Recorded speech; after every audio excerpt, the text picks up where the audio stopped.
Before we begin, I want to welcome you to From the Heart, a Christ centered space for healing, emotional safety, and personal transformation.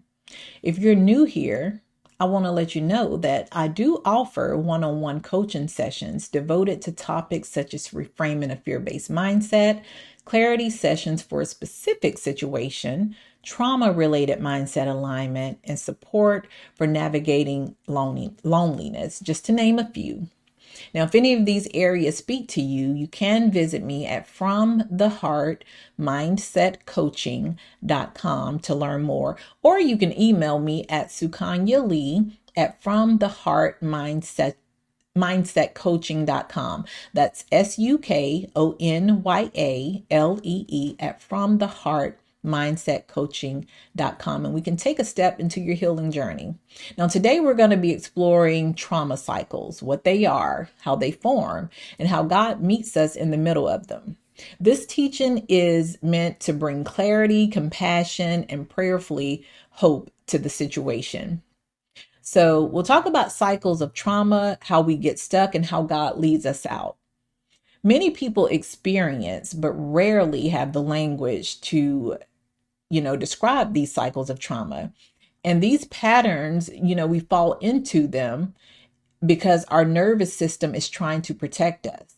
And there is no shame in this. Trauma isn't a sign of weakness, it's a sign of survival, usually indicating that you've survived something very overwhelming or something very traumatic.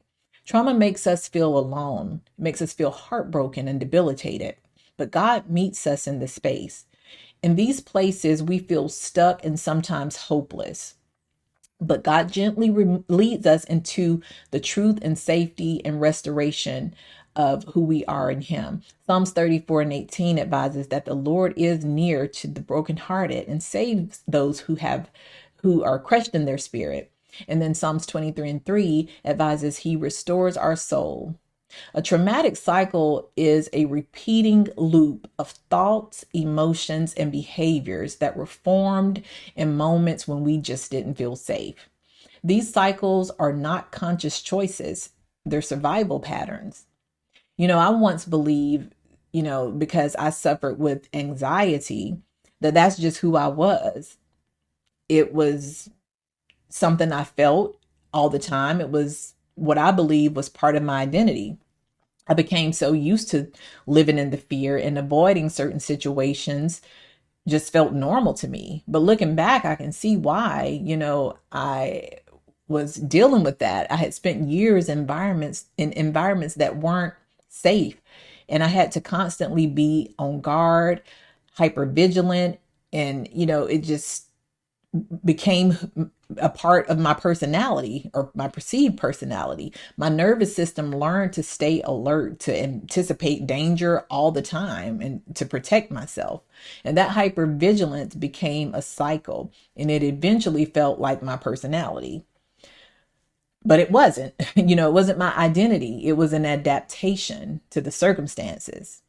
So trauma cycles often begin with the trigger, and then they move into an interpretation, and that is how we interpret the trigger. And then it shifts into a survival response, and then ends with a protective behavior. Over time, these loops can feel like who we are, even though they were formed in moments of fear and not rooted in the truth of who God created us to be. We look at Romans 12:2. It advises to not be conformed to the patterns of this world, but be transformed by the renewing of our minds. And that's why it's so important to have the knowledge of what God says about us so we can begin that journey. So we're going to talk about 4 stages of trauma. The first stage is the trigger. And that's a reminder, typically a sensation. It could be a tone of voice, a memory, or a situation that signals danger to our nervous system. Triggers aren't always logical. They're often sensory. It could be a sound, a look, a feeling. Your system is scanning for anything that resembles past harm. And then stage 2 is the interpretation, and that's the brain's way of assigning meaning to the past experience. And this is where those beliefs surface, like, statements like I'm not safe, or I'm alone, or I'm too much, people might leave me, those kind of intruding thoughts. And these beliefs were formed in pain, not in truth. John 8:32 advises that you will know the truth and the truth will set you free. So I thank God that he gives us the truth. Stage 3 is the survival response: fight, freeze, or fawn. And, again, not character flaws. These are intelligent adaptations. Your body is doing exactly what God designed it to do, and that's to protect you. God built us with the protective mechanisms in our body. He's our refuge and a very present help in the time of trouble. So he helps us through that, even when we're experiencing trauma. Stage 4, the protective behavior, the people pleasing, the withdrawing, overworking, overthinking. We avoid conflict. Now, these behaviors once kept us safe, or at least we thought, but as adults, they often keep us stuck. And healing begins when we recognize these patterns instead of judging them. Healing is the process of replacing the fear-based patterns with love-based patterns. So we know that in John 4:18, perfect love casts out all fear. So we set our mind to that.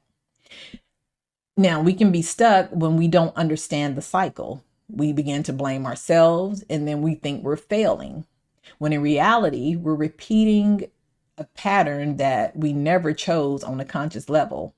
Trauma keeps us in survival mode, and we're reacting instead of responding, and we're protecting instead of connecting. But cycles can be broken, not always by force, but by awareness, having compassion and knowing the truth. That's the beginning, because, stillness interrupts the cycle. God says, be still and know that I am God.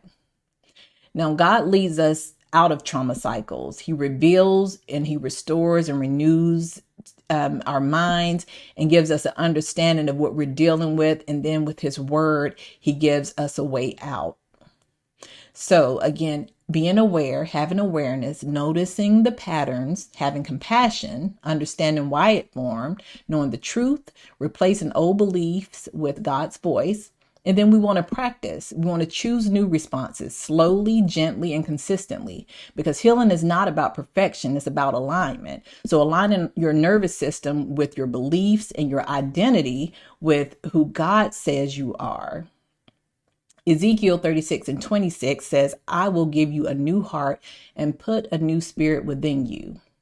And 2 Corinthians 3:17 advises, where the spirit of the Lord is, there is freedom. And we know that God can liberate our souls.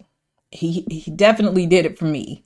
So with that, I thank you for spending this time with me today. And if you recognize yourself in any of these cycles, remember, you're not broken. You adapted. And with that awareness, have compassion on yourself and others, and just know God's truth about it. And you can begin to shift into alignment with who he created you to be. Now, if you want deeper support, again, you can visit me at FromTheHeartMindsetCoaching.com to explore some one-on-one session options, because you don't have to walk this journey alone. And if this teaching encouraged you in any way or help you to understand yourself or someone else in a new way, then, make sure that you like and subscribe. You don't want to miss out on future sessions. Your support really helps this message to reach the hearts that need it most. So I thank you for joining me today. So goodbye for now.